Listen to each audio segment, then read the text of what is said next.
Well, in theater, you can be many people, right?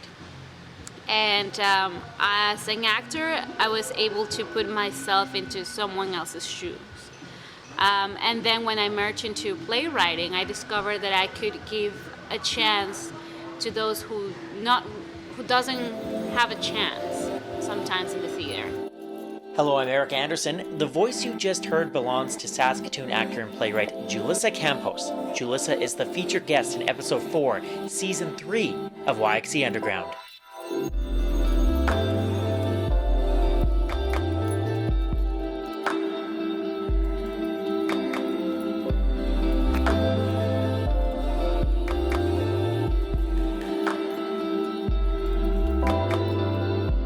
7 years ago, Yulissa Campos left her home in Ecuador to study drama at the University of Saskatchewan. She quickly noticed there were few stories being told from a newcomer or diverse point of view in the city, so she set about to change that. You'll find out why sharing these diverse stories means so much to Yulissa in this episode of YXE Underground.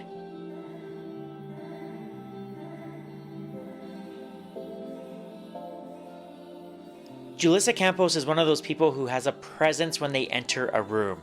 Hers is a mixture of confidence and conviction, fueled by a lot of passion to tell and share stories on a stage before an audience.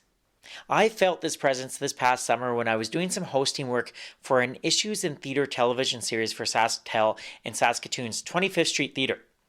Yulissa was one of the guests for a diversity panel, and right away I was just hit with her presence.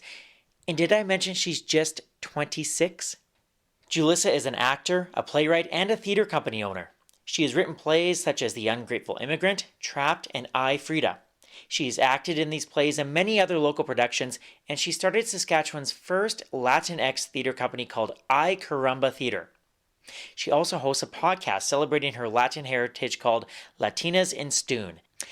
I have my friend Anita Smith to thank for introducing me to Yulissa Campos. Anita is the executive director of 25th Street Theatre here in Saskatoon and has worked with her on several productions. She too is a big fan of Yulissa. Yulissa is unapologetically her authentic self, which is so interesting to be around. She's not like brazenly herself, but she just is herself. She doesn't put anything on, and I find that energy to be really refreshing and welcoming in our community. And I think that she's got this incredible work ethic, drive, determination. I often think, oh, Julie, you're taking on too much. But far be it from me to tell anyone that they are taking on too much. And I think that she's just one of those people that thrives on wearing a lot of different hats and being able to do a lot of different things. And she hustles, and I mean that in the nicest of ways. If she is not seeing things if things are not going the way that she wants them to, she changes it. She just changes the way the story's going, and I really respect that. Yulissa is passionate about sharing and telling diverse stories on Saskatoon stages, and her work is garnering international attention. In January, she will perform her play I, Frida at the Singapore Fringe Festival virtually. This performance is taking up a lot of her time these days, but she was kind enough to meet me for the podcast to talk about the importance of telling diverse stories on stage. We met at a restaurant on Broadway, and I started by asking if she remembered the first time she saw live theater back home in Ecuador. Well, my first time was in Guayaquil, back home in Ecuador. I remember watching Cabaret, and I was just mesmerized by the singing and dancing. And my parents, well, at least my dad was always involved in art, so like he was never an actor or anything, but he loved watching shows, so he always took me to a theater. But actually, my love for theater, I would say like performing arts, came through a movie. I remember being 12 and watching Gone with the Wind. And I don't know, but I fell in love with that long movie. That in my mind, I was like, I want to do this. I want to see myself one day on screen. Because I was very like, I want to be a screen actor. But then in school, doing like showcases and being part of the drama club, I fell in love more with theater. and I started taking courses back home when I was like 16 and going to the theater every time. So from Cabaret, from that show that I watched, I started watching more shows, and then I think what sold my desire to be an actor was when I went to see Phantom of the Opera at Broadway. That was when this is it. I want to do this for the rest of my life until I can. Wow. Hey, can you take me back to Gone with the Wind? Because I remember watching that movie too as a kid. It did not make me want to be. I remember it being a really long movie, but it is a classic. But what was it about that film that really sparked something in you?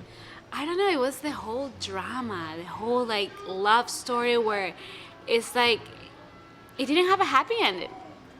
And I feel like life, it's not saying life never has a happy ending, but it's just it was realistic in terms of that one thing happens after the other, and it's just you're having a stable life, and then life throws you curveballs, and you have to go through that. So I don't know, I just like the whole drama, the whole intensity. I grew up watching soap operas, so to me, Gone with the Wind was very similar to that dramatic style and acting from the classic Hollywood, the olden age of Hollywood. Yeah. So I guess that's why I fell in love with that. Are soap operas popular back home in Ecuador? And would I say maybe South America in general? Yeah, in Latin America, soap operas are huge things. Like telenovelas, that's something that we live for. Everyone watches a telenovela. It's just it's a morning, noon, night. Yeah, it's very common. And we have them from many countries. Mexican telenovelas are huge. Venezuelans were huge back in the time. Colombia right now is striking with Netflix shows, so many of the telenovelas are switching into Netflix. In Latin American Netflix, it's full of telenovelas. I'm so sad that we don't get them here. Yeah. I want to ask more in a bit in terms of how you came to Saskatoon and that story, but I know you are heavily involved with the theater scene in Saskatoon right now, and I'm just wondering. As a newcomer to Saskatoon and to Canada, what is it about theater that not only excites you, but where you feel empowered that you can share your voice? And I know we've had a conversation about this before, but what is it about theater that makes you feel comfortable sharing your voice? Well, in theater you can be many people, right? And as an actor, I was able to put myself into someone else's shoes. And then when I merged into playwriting, I discovered that I could give a chance to those who doesn't have a chance sometimes in the theater, right? And I saw also that directing will also open doors to choose who gets to be in that role when it's predominantly dominated by the privileged ones. So that's what sparked that need of I want to make a change. I want to be able to create stories that also includes the people that I didn't see myself represented here in Canada. Even in Latin America, even in South America, most of for example, the telenovelas were predominantly by the fair skin actors, and the darker skin actors were the lower class. And we rarely see a black actor in the telenovelas. Why is that? Well, it's colorism. We also have racism, but it's called colorism. Yeah, we have colorism among our own people and classism. So it's if you're lighter skin, people think you have more money and you are treated a little bit different. And if you are darker skin, people tend to think you're poor, or they just there's a stigma. And then if you're like me, right in the middle, you're just in the middle. Middle class. Okay. Thank you for explaining that.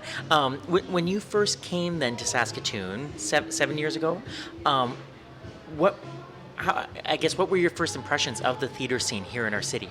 It was predominantly white. And I remember going to school and not thinking that I was going to be able to have a place, because I never saw anyone on stage that was different. That was at the U of S? Yeah, okay. At the U of S, and even on the main stage, Persephone or any other theater was really, I've never seen any show until later on that had actors, diversity, BIPOC actors or playwrights. They were predominantly white, and people say, oh, it's because it's the prairies. I'm like, oh, that makes sense, because if you go to Toronto, you go to Vancouver, you will see that they have their own theaters. Aluna Theater is huge in Latin American community. They have Obsidian Theater for Afro community. Then in Vancouver, they even have a Latin American coalition for Latinos artists. So it's like here in Saskatoon, I was like, we had nothing. How did that make you feel? It made me feel not excluded, but that I didn't belong. So for the longest time, I felt that I didn't belong in Saskatoon in terms of the arts, just because I didn't see myself and on stage or among the community. And while I was in school, having an accent also made me feel that I have like a huge disadvantage, because that's just the way it went in class. But later on, I noticed that it's not really a disadvantage. The more you see plays and the work that Aluna Theater does, they are breaking that boundary where they say an accent is just an accent. Like you have a British accent, you have a, I don't know, like an American accent. So it's not so different to have another language accent, right? So that was the whole thing where I just felt that I didn't belong, and I didn't know if I will ever be part of the community. So when you like that's a really strong, like that's a powerful statement, Yulissa, because you're coming here, and if you don't feel like you belong, then I guess how, as an emerging artist, how did you cope with that, with those feelings, and maybe use those feelings to do something? Well, that's what drove me to write my first play. I Frida is the result, the outcome of frustration and wanting to show my culture and who I am, and being able to speak my language and still show people that you can see theater that is bilingual. You can see theater that you don't need to you don't need to have a neutral accent to perform or to connect with the story. And mainly, I just wanted to show that the newcomer story is universal, because you can move to another city and you're still a newcomer in that city. Yeah, you need to move. You can come from a small town in Saskatchewan, move to Saskatoon, and be a big city for you, and you're still a newcomer. That is very true, isn't it? Yeah. Yeah. So that's what drove me to write that play. Is just like rejection after rejection. I was thinking like I either move to a bigger city or I do something, and that's what drove me to do that. Okay, so for people who aren't familiar with the play, can you tell just a little bit about it, and you just did a really nice job of explaining the motivation behind it, but what is the play about? So I Frida is the story of a young refugee girl coming with her family when she's 14, and the whole struggle of finding herself in a society that's totally different, with a different language, the meaning of culture, family, and having that motivation or idol to follow through her hardships. And Frida Kahlo turns into be her idol and her mom. So it's that juxtaposition of who I am and who I want to be and what the society wants me to be, like the Canadian society. So it's a journey. It's like the newcomer journey and struggle, and yeah, all her dreams and how she's going to achieve them once she finds her true self. What was it like writing that story here in Saskatoon? And I asked that too, knowing that you obviously felt some struggles when you first came here and when you first started school. So what was it like writing that when you are the newcomer here? Honestly, I didn't know what I was doing at the beginning. I was just writing and putting my story out there. What I found is that I was amazed by the people who believed in my project and reached out to me and said, I like what you're doing. I want to work with you. So who was reaching out to you?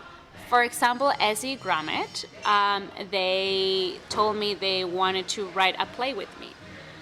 But they were so busy that they couldn't. So I was like, well, you know what? I'm going to do it by myself. So then I applied for the French in Saskatoon, and I got the spot. And once I got the spot, I was like, holy, then now it's on. I have to do it, or it was a lose money, right? So then I remember I was doing apprenticeship at Live 5. about, I think it was playwriting or dramaturgical stuff, like with Gordon Portman. And I just told Gordon, this is what I'm writing, and this apprenticeship was going to help me to have a better idea about production and what's involved when you're writing a new play and producing it here. And then he really liked the idea, and he said, you know what, if you need a dramaturg, I'm happy to help you. To have that kind of support, especially in your first playwriting experience, how important was that for you?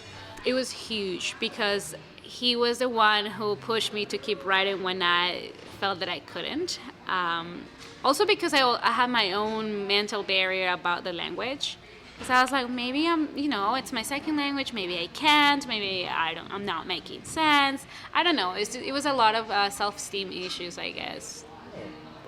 Because in school it was hard, and I was told in school that it was going to be so hard for me, that I had that whole mental barrier that made it harder to write and believe that I could make something that was worth watching.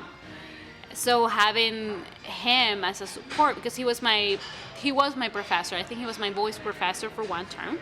So having that support from someone who taught me and believed in me kind of pushed me, really pushed me to keep writing more and putting my thoughts. And he really understood where I was coming from, even when I didn't know how to put it in words. He kind of pulled the words out of me and helped me put it on paper. I never thought about asking you about that, but that's such an interesting point in terms of the language barrier, because for me that's I don't even think of that, being here in Canada, English being my first language, but that would be a barrier for you. When you were done writing the play and performing it and hearing the reaction from people, what was that experience like, especially going through what you went through to have it made? It was mind-blowing because, as I said, I didn't know what I was doing. I was shocked when people would be like, I loved your play. And I was like, do you? Be honest. Really? They're like, yeah, I connected. I loved it, how you did this and that. Even my own partner said, yeah, you did a good job. I was actually surprised. And I was like, okay, thank you, I guess. But my expectations were low. Honestly, I just didn't know what to expect. I was shocked when I saw the 4 out of 5 star review from Star Phoenix, because it was my first play. I've written, I write journals since I was 8. I journal since I was 8, but I've never written a play. I don't know if journaling helped me in a way of my writing style. I don't know, but I wasn't expecting the outcome I got. So it was very rewarding, and that I feel like that was the leap of faith that I needed, that pushing my self-esteem, that I thought, you know what, I can do anything I want now. I can. If I did this, I could do it. In terms of reaction, did you hear from newcomers in our community? And if so, what did they say? Yes, I did have newcomers in the audience, and then loved it. They were like, thank you. I'm happy to see something like this. Many people thought it was a biography of Frida Kahlo, but then when they came to see it, thinking it was about Frida Kahlo, they left the show thinking, me wow, I relate to that. And I had a friend who cried, and I was like, I didn't mean to make you cry, but she said that she really enjoyed it because she saw herself in there.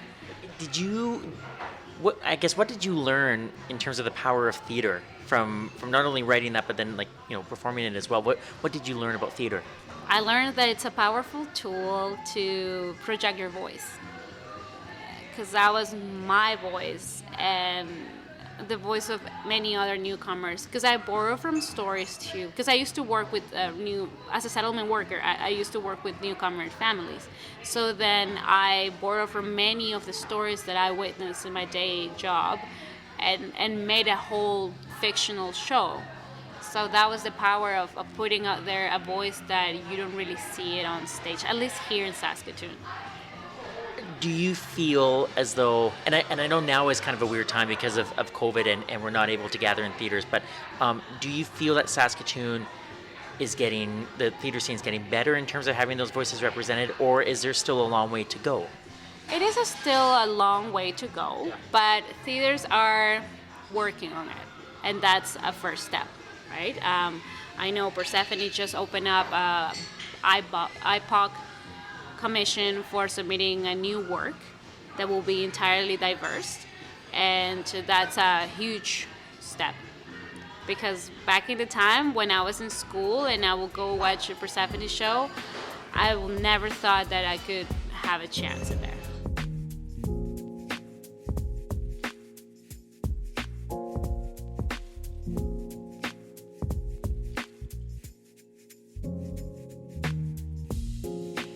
You are listening to episode 4, season 3 of YXE Underground. My name is Eric Anderson, and this episode features Saskatoon playwright, actor, and theater owner, Yulissa Campos. Subscribe to YXE Underground on Apple Podcasts or wherever you find your podcasts. You can also stream episodes on Spotify or at yxeunderground.com. Please feel free to leave a review if you like what you hear. Be sure to follow YXE Underground on Facebook, Instagram, and Twitter, and that's where you can see some photos of Yulissa performing her play, I, Frida.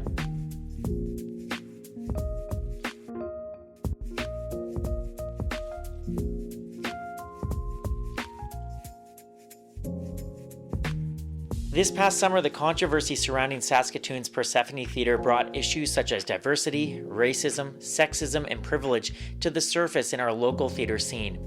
I think that's what makes Yulissa's work so important, is that we need to be hearing these diverse stories on local stages. I asked 25th Street Theatre's Anita Smith why Yulissa's voice is so important right now in our city. Because the predominant voice in our theater community has been white men for a long time, and it's been male and it has been white, and I think it's just really refreshing to hear somebody else's perspective and to hear how Julie is moving through the world and seeing a play written through her lens. It's really interesting for me. I can't keep hearing the same stories over and over again. I go to a lot of theater. 3 in 1 day is not unusual for me. So, well, pre-pandemic it wasn't. So I think that it's necessary for us as a community to start hearing other perspectives if we want to be the truly inclusive society that we claim to be. Inclusivity is a theme Yulissa and I cover in the second part of our conversation.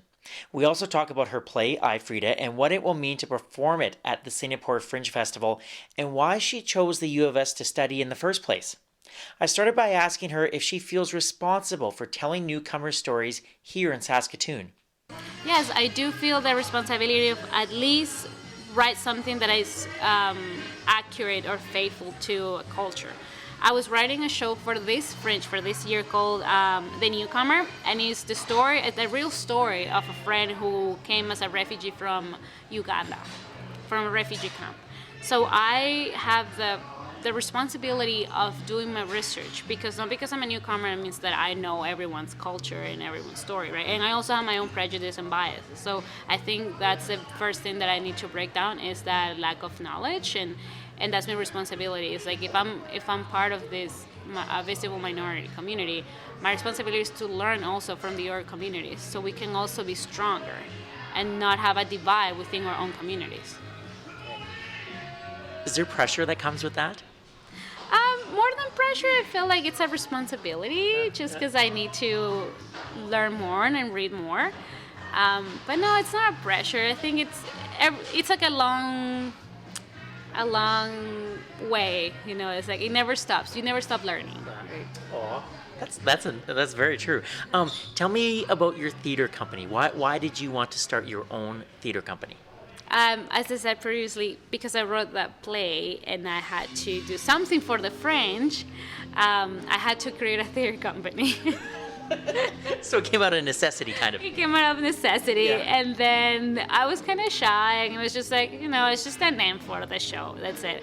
But then I saw that I could have power by having a company.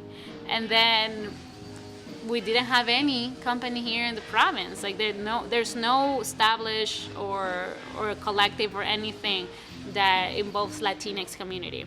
And then I did my research and I saw that bigger cities like Vancouver and Toronto have their established there. So then I thought, well, this is a chance for me to create something that is new and grow. Because in a bigger city, I might not be able to have the same impact as a small city, right? Right. What in the year or so that you've had the company, what kind of impact have you seen? I had people texting me or messaging me saying that they are super proud or happy to see something like this in here. And as I said, at the beginning, I didn't know what I was doing. I didn't know the impact, so I was very flattered, and my heart was so happy and warm by receiving these messages. I had people in Saskatoon, Hispanic people, emailing the company asking for auditions. But unfortunately, we don't own a theater. We're not like big enough to have like, okay, let's have a general audition.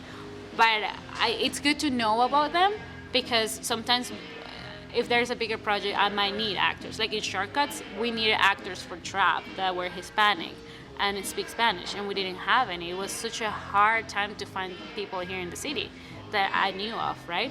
But because we went online, then some of the actors were from Toronto, and yeah, so it was easier because it's a bigger city with more population, more Hispanic, Latinx community. But yeah, so the fact that someone messaged me saying, I would like to know if there are general auditions for this company, it's a step, it's a step that means that we could open a door for newcomers or diversity here in the city.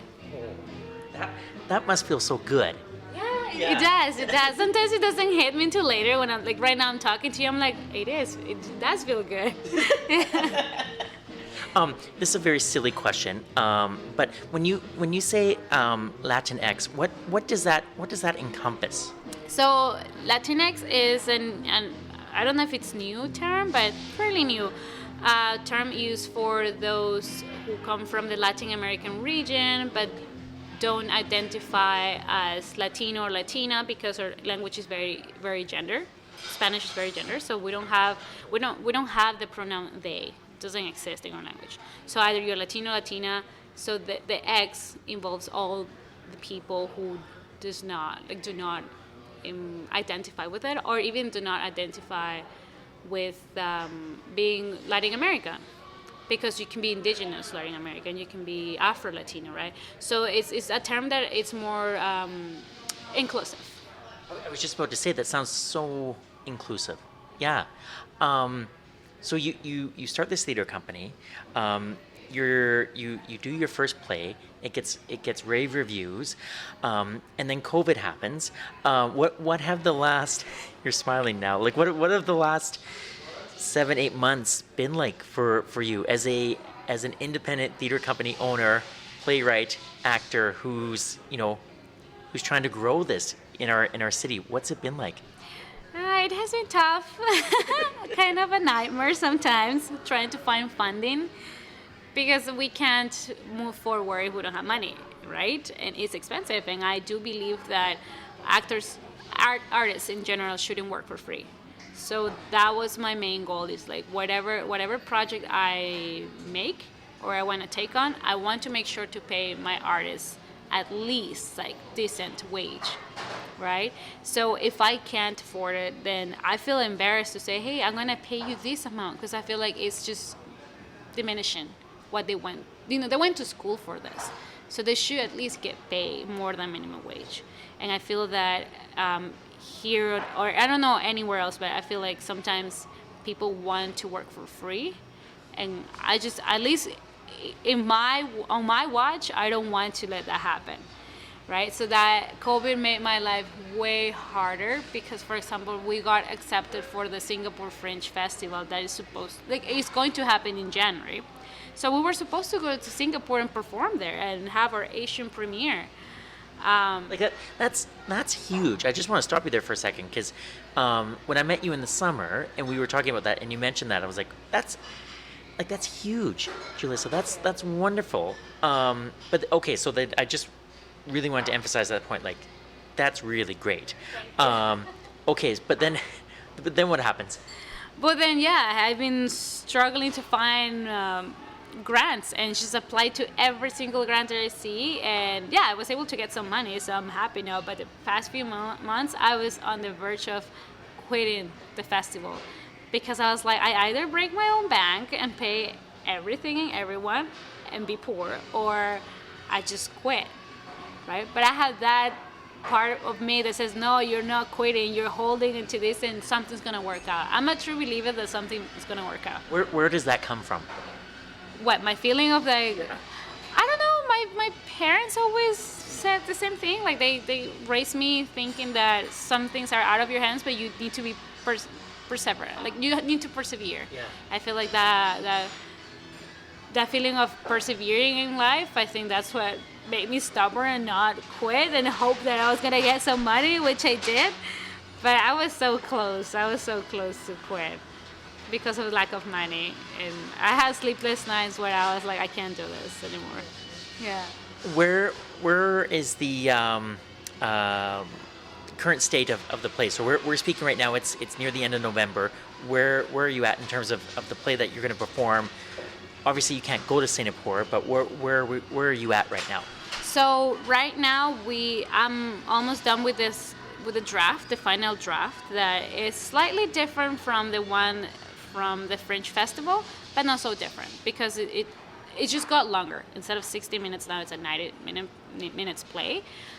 So we are going to start rehearsals next week, and very short rehearsals, like 3 weeks, and just should film the play, and then the recording is going to be sent to Singapore.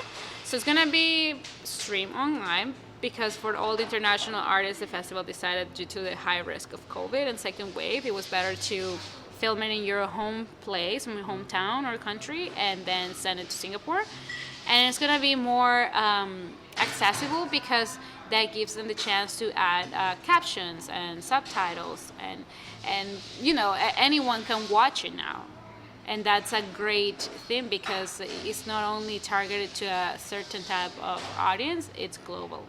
What is this going to do for your career? Because to me, this seems like a pretty big deal. Yeah, well, I applied with iFrida, so I guess I didn't explain, but so from the Saskatoon Fringe Festival, I applied to the Singapore Festival with the same concept, with the same play, and then I got accepted in June. So it was a huge deal because that means that I'm taking my show abroad, right? It's like I'm representing Saskatoon in Singapore, right? So that was huge because I'm like, I can put my name out there as a playwright, as an actor, as a producer, and yeah, that's like a big deal in your resume, right? And also, more than that, it's my own experience because I'm producing a show that's going to be international. Because of COVID, I couldn't go, but at least it's the same quality. So the play had to be expanded to 90 minutes instead of 60 minutes. Had to be rewrite in certain ways. And we have an actual theater, like a theater with all the lighting. Meanwhile, in French, you just have a small space and you try to make it work with whatever you got there, right? Ours was a church gym that had like basic lights and that's it. So this time we have a full theater, like a big theater with everything included that I can just make magic happen, just per se. Yeah. Is this more exciting or nerve-wracking for you, or a bit of both? A bit of both. I'm excited. I guess I will have my nervous attack maybe later on when I get closer to the filming, but right now it's exciting and stressful because I'm trying to figure out many things at the same time. I am very curious too, and you can talk however long you want to talk about what brought you here in the first place. How did you end up from Ecuador to Saskatoon, where we look out the window and there's like literally 2 feet of snow on Broadway right now? I know. Well, when I finished high school in my city, we didn't have a university that specialized in acting. And as I said, since I was 12, I fell in love with acting, and that was my dream. So because we didn't really have like a professional training, we had like conservatories or things like that, but we're not really professional. We're more into TV and reality shows and things like that. I knew that I had to go abroad. So then from there, it was just more like an elimination process where I was looking for the country that was the cheapest or that would allow me to stay if I wanted to stay. And Canada was a country that is easier to migrate. You know, that you can stay and get your permanent residency and your citizenship without going through a lot of things that you could go in other countries. And tuition-wise for international students was the most affordable compared to other countries. So then I applied to many universities, and then I got a scholarship here at the University of Saskatchewan, So that's why I ended up in Saskatoon. I didn't even know where it was, or that the winters were so horrible. A friend of mine says I got catfish. I'm like, yeah, when I came here, I kind of felt like that.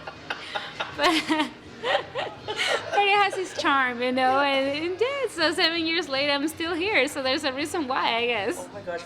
When you landed at the airport, like what time of year did you come? I came in August. Okay. But still, I remember landing and seeing just like brown and green patches all over from the sky. So I was like, where is the city? Where are the high-rise buildings? Where are the skyscrapers? How big was your home in Ecuador? It's pretty big. It's the second biggest city, and we have around 3 or 4 million people in a city that's like the size of Saskatoon or smaller. Yeah. What is the city's name? Guayaquil. Okay. Yeah, so 3 to 4 million, and we're at 300,000. So then, but yeah, like you said, you've stayed here for 7 years. What has kept you here? Work, friends that turn into family, partner. Yeah. Yeah, so far, yeah, I think Saskatoon became my second home. Yeah, and now if I'm thinking about moving, it's like, okay, I have to start all over again, which it doesn't scare me, but for now, I feel like what kept me here is the fact that I have been able to grow professionally. And it has been a place where I found a new opportunity that I feel like in a bigger city, because it's so big, it will be harder. So to me, it would be, I don't know if it's true, but it might be easier to go to a bigger city already with the foundation that I've developed here in Saskatoon, if I ever move.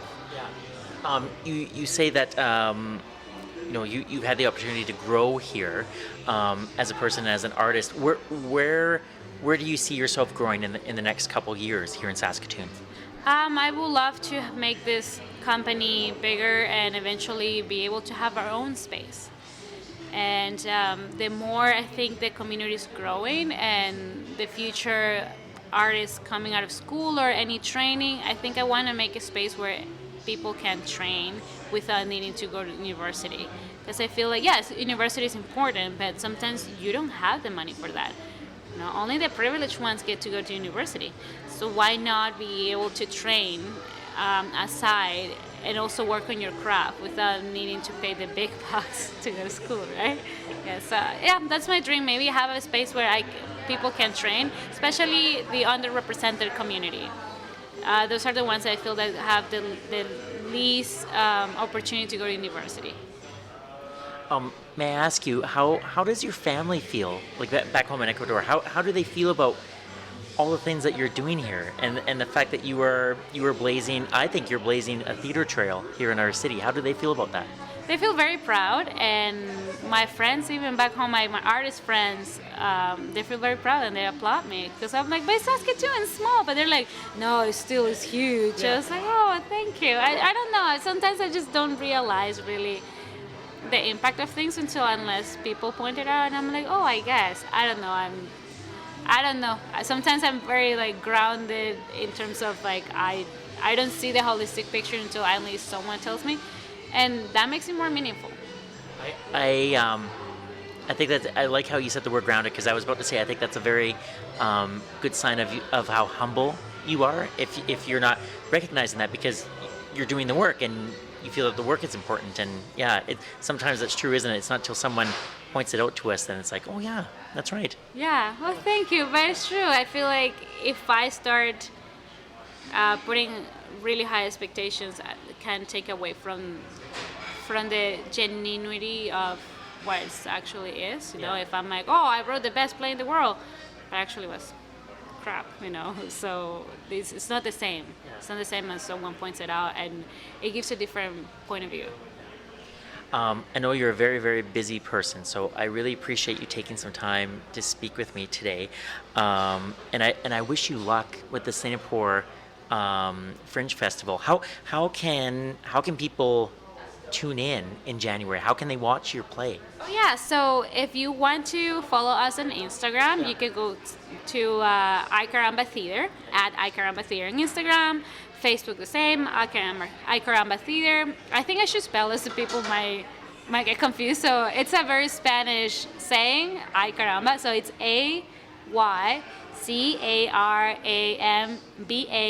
Theater, Caramba Theater. So you can follow us on Facebook, Instagram, and then we'll be posting about the Singapore Fringe soon. But if you want to go straight to their page, you can Google Singapore Fringe Festival, and then we'll start selling tickets on the 23rd of November. I think the whole social media starts. Tickets, I'm not sure, but I think they were $15 as far as they told me. It's going to be an online show, and yeah, you can watch as many shows as you want because it's like a global festival where people from many countries come and showcase their art there. Including Saskatoon, Saskatchewan. Yes, including Saskatoon, Saskatchewan. So yeah, come support your local theater and come watch I, Frida from the comfort of your own home. There we go. Yulissa, I think you're wonderful. Thank you so much for speaking with me today, and best of luck with the play and the festival. Thank you so much for having me, Eric. It has been a pleasure. And I'm not so busy. My thanks to Yulissa Campos for taking time out of her very busy schedule to appear on the podcast. You can follow her theater work at icarambatheater.com and check out her podcast, Latinas in Stoon, on Apple Podcasts.